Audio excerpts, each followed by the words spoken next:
বেতন পায় 18,000 টাকা, কিন্তু প্রেমিকার পিছে খরচ করে 29 কোটি টাকা। অ্যান্ড এই খরচ করে কিনলো দামি গাড়ি, লাক্সারিয়াস ফ্ল্যাট। ট্রাস্ট মি ভাই, এই মজনু প্রো ম্যাক্স লাকি ভাস্করেরও বাপ। ঘটনাটা ভারতের 23 বছর বয়সী হর্ষাল কুমার ক্ষীরসাগরের। চুক্তিভিত্তিক কম্পিউটার অপারেটর হিসেবে চাকরি করতেন রাষ্ট্র পরিচালিত এক স্পোর্টস কমপ্লেক্সে, যেখানে তার বেতন ছিল মাত্র 13,000 রুপি, মানে 18,000 টাকা আর কি। এখন আপনার মনে প্রশ্ন আসতেই পারে যে এই বান্দা আলাদিনের চেরাগ পেয়ে গেল নাকি, যে এত ছোট চাকরি করে প্রেমিকার পিছে কোটি কোটি টাকা ঢেলেছে। আসলে সে আলাদিনের চেরাগ পায়নি, সে নিজেই চেরাগের দৈত্য হওয়ার চেষ্টা করেছে আর কি। এই বান্দা 6 মাস ধরে সরকারি টাকা লুটেই যাচ্ছিল খুব চালাকির সাথে। সে যেই কাজ করেছে সেটা হলো সেই স্পোর্টস কমপ্লেক্সের পুরনো একটা অফিসিয়াল লেটার হেডে একটা ইমেল লিখে পাঠায় ওই স্পোর্টস কমপ্লেক্সের সাথে সংযুক্ত ব্যাংকে। যে ইমেলে সে বলেছিল স্পোর্টস কমপ্লেক্সের ব্যাংক অ্যাকাউন্টের সাথে লিঙ্ক করা ইমেলের ঠিকানা বদলাতে হবে। সে নতুন যে ইমেল অ্যাড্রেস দিয়েছিল সেটা পুরনোটার মতোই ছিল, শুধু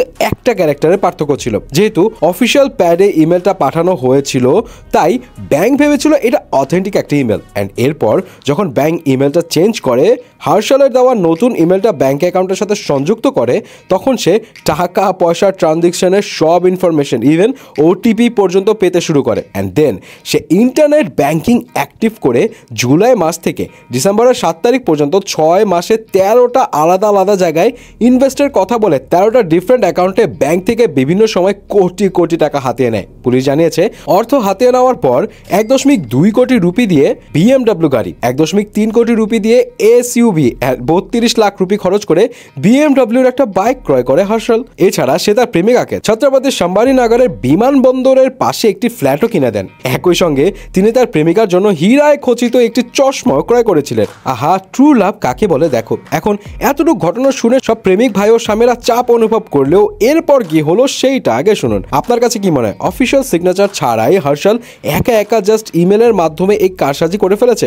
না, একদমই না। ট্রানজেকশন পাসের জন্য স্পোর্টস কমপ্লেক্সের ঊর্ধ্বতন কর্মকর্তা সহ আরো কয়েক বিভাগের ঊর্ধ্বতন কর্মকর্তাদের বিল পাসের রসিদ লাগে, যেটা ব্যাংকে সাবমিট করতে হয়। এন্ড এই নকল স্বাক্ষর ম্যানেজ করতে হর্ষালকে সাহায্য করেছে যশোদা শেঠি এবং তার স্বামী বি.কে জীবন। ওরা নকল কাগজপত্র বানাতে সাহায্য করেছে যাতে টাকা ট্রান্সফার সহজ হয়। এই দলবাজির জন্য পুরো সিস্টেমের চেক অ্যান্ড ব্যালেন্সকে বাইপাস করতে পেরেছে তারা। স্পোর্টস ডিপার্টমেন্টের এক কর্মকর্তা ব্যাংক অ্যাকাউন্টে অস্বাভাবিক লেনদেন লক্ষ্য করেন। এরপর তিনি অভিযোগ করলে পুলিশ তদন্ত শুরু করে। যশোদা শেঠি ও তার স্বামীকে গ্রেফতার করা হয়, কিন্তু হর্ষাল এখনো পলাতক। পুলিশ তার খোঁজে আছে। যাই হোক, চুরি চামারি করলেও বান্দা কিন্তু লয়াল আছে। কিন্তু বাংলাদেশে কিন্তু এমন একটা ঘটনা ঘটেছিল 2022 সালে, যেখানে 30 বছরের এক লোক সরকারি উচ্চপদস্থ কর্মকর্তার পরিচয়ে 10টা বিয়ে সেরে ফেলেছিল। তার কাজ ছিল নিজেকে বড় মাপের সরকারি অফিসারের পরিচয় দিয়ে বিভিন্ন বয়সী মেয়েদেরকে পটানো এবং এরপর বিয়ে শাদী করে আপত্তিকর ভিডিও ধারণ করা এবং এই ভিডিওগুলো ইন্টারনেটে ছড়িয়ে দেওয়ার ভয়ভীতি দেখিয়ে